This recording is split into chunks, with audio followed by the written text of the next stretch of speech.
One look, not a dagger, not a curse, just an eyebrow raised in envy, was all it took to send your crops to mildew and your newborn into convulsions. Yet while medieval peasants stitched blue beads to their babies' bonnets, Venetian nobles flaunted emerald brooches, daring onlookers to stare. If a glance can kill, why keep asking to be seen? Babylonian priests swore the mere gaze of a jealous neighbor could collapse a house faster than any battering ram. So they baked clay tablets covered in microscopic cuneiform that ordered the demon of the eye to back off, then buried those tablets beneath the doorstep like a spiritual landmine. When the cow still bled from both nostrils the next day, the same priest spat beer onto the lintel, sliced a goat, and smeared its gall on the threshold, muttering that envy was thicker than mud in the Euphrates. The family cleaned blood for weeks but claimed the house finally felt lighter. Proof, apparently, that the invisible menace respected proper paperwork soaked in bile. Greeks countered with something cruder: bronze amulets shaped like oversized phalluses, dangling beside respectable men's togas like obscene wind chimes.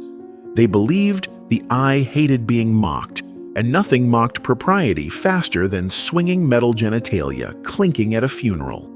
Mothers even licked newborns 3 times, spitting between licks, convinced saliva short-circuited envy before it reached the cradle. Herodotus grumbled that a Spartan general refused victory wreaths unless every soldier first blew raspberries at his face, because better to look ridiculous than struck dead by admiration. Tourists laughed, then bought their own little charms, proving envy's retail arm was already global. Romans upgraded the paranoia by painting giant eyes on the prows of warships, reasoning that a vessel which stared back could not be cursed.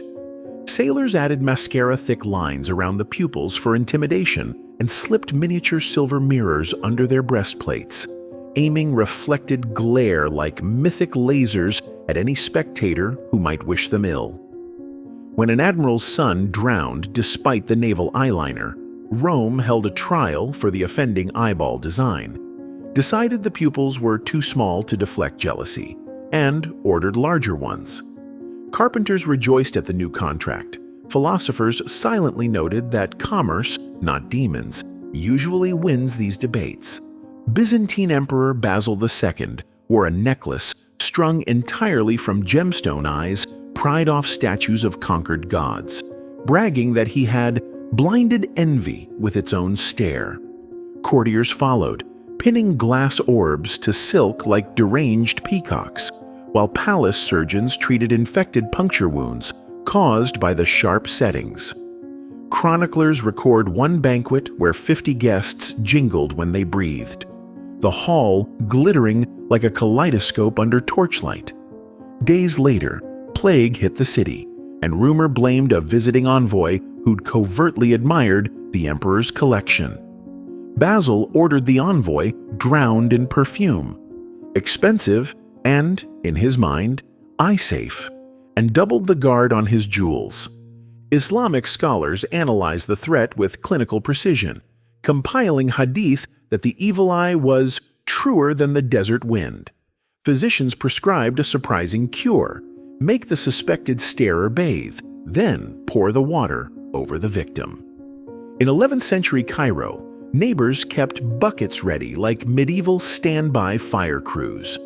At the first sneeze, they fetched the suspected offender, scrubbed his elbows, and upended the suds over the suffering child while shouting verses from the Quran. If the fever broke, scripture was vindicated. If not, at least everyone smelled like jasmine soap, and the social awkwardness lingered longer than any illness. Jewish communities knotted crimson wool around infants' wrists, believing red distracted jealousy the way matadors bait bulls. Medieval merchants spotted an opportunity and sold holy land string dyed with pomegranate juice, insisting half-lengths wouldn't work. Envy, apparently, could measure. Brides wove 7 strands into their hair, counting aloud so the eye heard the warning. When one groom died of heart failure during the wedding feast, Guests rushed to blame a cousin who'd complimented the cake too enthusiastically.